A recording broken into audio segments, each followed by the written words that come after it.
ये कहानी है इथियोपिया के गुलाम लड़के की जो व्यापारियों द्वारा भारत में बेचा गया और फिर निज़ाम शाही राज्य का वजीर बना।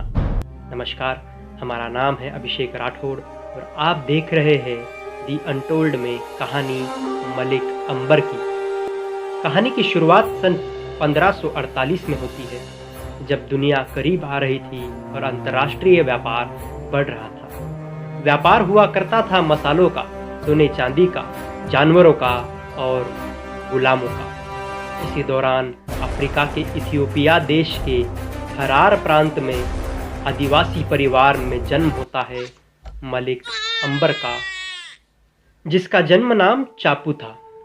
चापू को उसी के परिवार ने गरीबी के कारण एक व्यापारी को गुलाम के तौर पर बेच दिया। तब चापू सिर्फ 10 वर्ष का था। उस समय तक गुलामों का व्यापार तेजी पर था।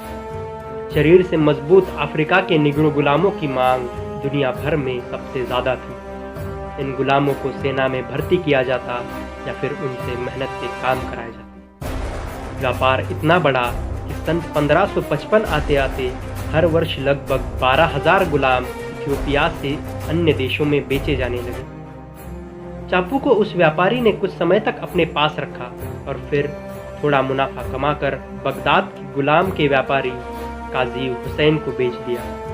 काजी हुसैन ने उसे पढ़ना, लिखना और हिसाब किताब सिखाया। चापू की बुद्धिमानी से काजी हुसैन बड़ा खुश था। चापू भी काजी हुसैन से प्रभावित हुआ था और इसी के प्रभाव से उसने आगे चलकर इस्लाम कबूला और चापू को नया नाम मिला अंबर। अंबर जब 22 साल का हुआ तब काजी हुसैन की मौत हो गई थी। इसके बाद अंबर को काजी हुसैन के बेटों ने बेच दिया। सन 1571 में गुलामी उसे भारत के दक्कन में ले आई, जहां पर उसे कुछ समय बाद वजीर बनना था। उस समय भारत के उत्तर में मुगलों का और दक्षिण में निजाम शाही, आदिल शाही और कुतुब शाही का राज हुआ करता था।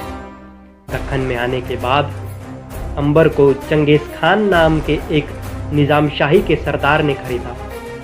इन निग्रो गुलामों को तब हबशी कहा जाता। चंगेज खान खुद एक हबशी था जो अपनी मेहनत से पहले सिपाही बना और उसके बाद निजाम शाह का पेशवा बना। चंगेज खान ने अंबर को पहले शस्त्र चलाना सिखाया और उसके बाद अपने सेना में भर्ती कर लिया। अंबर ने उन शस्त्रों को बखूबी चलाना सीख लिया और उनमें निपुण हो गया।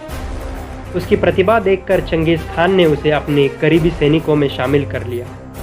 चंगेज खान की संगत में अंबर अब प्रशासन, नेतृत्व और दक्षिण भारत की राजनीति बड़ी ही बारीकी से सीखने लगा था।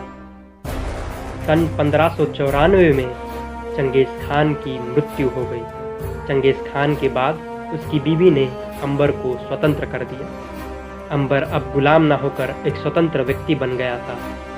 उसने आसपास घूमकर अपने जैसे 150 हबशियों की एक छोटी सेना की टुकड़ी बनाई और अपनी किस्मत आजमाने दक्षिण के पड़ोसी राज्य बीजापुर में गया। अंबर ने बीजापुर के आदिल शाह की ईमान इतबारे सेवा की। इससे खुश होकर आदिल शाह के सुल्तान ने उसे मलिक ये खिताब दिया और उसका मान बढ़ाया। परंतु मलिक अंबर को अपना कर्तृत्व दिखाने का मौका न मिलने के कारण वह पुनः सन 1596 में निजाम शाही वापस चला आया, जहां पर उसे उमंग खान नाम के सरदार ने आश्रय दिया। बुद्धिमान मलिक अंबर ने इस समय तक रात में छापा डालकर शत्रुओं को हराने की गनीमी कावा मतलब गुरिल्ला वॉर का युद्ध तंत्र विकसित कर लिया था। मलिक अंबर की वापसी के साथ ही मुगलों ने अचानक निजाम शाही पर धावा बोल दिया। मुगल बादशाह अकबर ने अपनी पूरी ताकत निजाम शाही को हराने में लगा दी थी। मुगलों के सामने निजाम शाही का टिकाव लगना मुश्किल दिख रहा था। निजाम शाही संकट में थी, लेकिन फिर भी चांद बीबी के नेतृत्व में सारे निजाम शाही के सरदार लड़ रहे थे। अकेले मलिक अंबर की 150 हबशियों की सेना ने मुगलों को परेशान कर दिया था, लेकिन अंततः हुआ वही जो होना था। सन 1599 में चांद बीबी के खून के साथ ही अहमदनगर, जो निजाम शाही की राजधानी थी, उसे मुगलों ने जीत लिया। अहमदनगर का निजाम शाह बहादुर शाह और राज परिवार के लगभग सभी लोग मुगलों की फौज के बंदी बन गए थे। निज़ाम शाही अपने अंतिम क्षण गिन रहे थे, लेकिन इसी समय मलिक अंबर ने पुढ़ाकार लेते हुए निज़ाम शाही को पुनः जीवित करने का काम किया। उसने निष्ठावंत मराठा सरदारों को अपने साथ लिया, जिनमें वेरुल के मालोजी भोसले, सिंदखेड़ के राजे लखुजी जाधव, निम्बाड़कर, मोहिते, जेधे और अनेक मराठा सरदार थे। ये अनेक सरदार मलिक अंबर के साथ मिल गए थे। हिंदू मुस्लिम भेदभाव न करते हुए अंबर ने अपने सेना में हिंदू सैनिकों को भी शामिल किया। उसने कर्तव्यगार मराठा सरदारों को जहागिरी दी और राजा खिताब देकर उनका मान बढ़ाया और उनकी विश्वसनीयता हासिल की। उधर अकबर की मृत्यु के बाद मुगलों में सत्ता संघर्ष चल रहा था।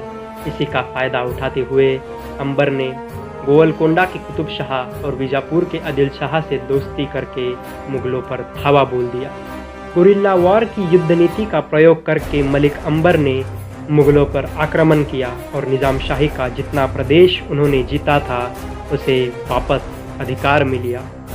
मलिक अंबर की ख्याति पूरे भारत में बढ़ने लगी थी, लेकिन कोई भी एक गुलाम को अपना राजा नहीं मानेगा। ये बात मलिक अंबर को बखूबी पता थी। इसलिए उसने निज़ाम शाह के एक दूर के रिश्तेदार, जो उस समय उस्मानाबाद के आसपास रह रहा था, उसके 20 वर्षीय बेटे अली को निज़ाम शाह बनाया और गद्दी पर बिठाया। मलिक अंबर ने अपनी बेटी की शादी अली के साथ और अली का राज्याभिषेक करके उसे मुर्तज़ा निज़ाम शाह द्वितीय ये नया नाम दिया। निज़ाम शाही की राजधानी को अब पारंडा कर दिया था। मलिक अंबर ने खुद को प्रमुख वजीर घोषित करके मुर्तज़ा निज़ाम शाह द्वितीय के नाम पर सारा राज्यकाज वह खुद करने लगा था और सुल्तान को केवल नाम मात्र ही रखा था। मलिक अंबर की ख्याति अब समूचे भारत में फैलने लगी थी। उसने मुगलों से सन 1600 से लेकर 1610 तक युद्ध किया था। अकबर के बाद अब जहांगीर तख्त पर बैठ गया था। उसने दक्षिण मुहिम निकालते हुए निज़ाम शाही से युद्ध छेड़ दिया। निज़ाम शाही के कुछ सरदार लालसा के कारण मुगलों से जाकर मिल गए थे, लेकिन बावजूद इसके उन्हें युद्ध में मुँह की खानी पड़ी, जिसके फलस्वरूप मुगलों और निज़ाम शाही के बीच समझौता हुआ। मलिक अंबर की बेटी सुल्तान की कई बीवियों में से एक थी। सुल्तान को एक और पर्शियन बीवी थी जो उसे मलिक अंबर के खिलाफ भड़का रही थी और उसी की बातों में आकर निज़ाम शाह मलिक अंबर के पीठ पीछे साजिशें रचने लगा। इसे देखकर मलिक अंबर ने सुल्तान मुर्तज़ा निज़ाम शाह द्वितीय और उसकी पर्शियन पत्नी दोनों को जहर देकर मरवा डाला और अपनी बेटी के पुत्र और अपने पोते, जो केवल 5 साल का था, उसे निज़ाम शाह तृतीय घोषित कर गद्दी पर बिठाया और फिर से शासन करने लगा। उसने खड़की नाम के शहर का निर्माण किया, जिसे आज औरंगाबाद कहते हैं। मलिक अंबर ने अपने राज्य में कई नए नियम लागू किए, जिससे कि प्रजा और राज्य दोनों को फायदा हो। उसने अपने कार्यकाल में कई नए किलों का निर्माण किया, जिसमें से एक जलदुर्ग था, जिसको जंजीरा नाम से संबोधते हैं। मलिक अंबर के कार्यकाल में निज़ाम शाही को अपना वैभव वापस मिला। कुछ सालों बाद अपने समझौते को तोड़कर मुगलों ने एक बार फिर निज़ाम शाही पर आक्रमण कर दिया। सन 1616 में अंबर ने अपने जीवन की सबसे बड़ी हार देखी। उधर आदिल शाह भी मुगलों से मिलकर निज़ाम शाही राज्य के अंत की कामना करने लगा, लेकिन मलिक अंबर ना तो पीछे हटा ना तो डगमगाया। एक दिन मुगलों की सेना बरसात के मौसम में नदी के किनारे अपनी छावनी डालकर बैठी थी। तभी अचानक मलिक अंबर ने उसी नदी पर के पुल को खोल दिया। बांध के दरवाजे खोलने के बाद सारी मुगलिया सेना पानी में बह गई।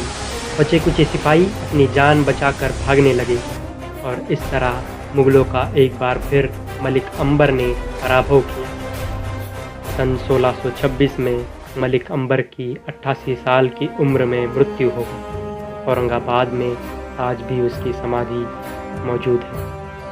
मलिक अंबर ने सन 1601 से 1626 तक मुग़लों, आदिल शाही और कुतुब शाही से युद्ध किया और उनको लोहे के चने चबवाए। सदियों तक मलिक अंबर को याद किया जाएगा उसके अनोखे युद्ध तंत्र के लिए, खड़की या फिर औरंगाबाद के निर्माण के लिए, उसके कुशल प्रशासन के लिए, एक निगरो गुलाम से लेकर सर्वशक्तिशाली वज़ीर बनने की उसकी अविश्वसनीय सफ़र के लिए।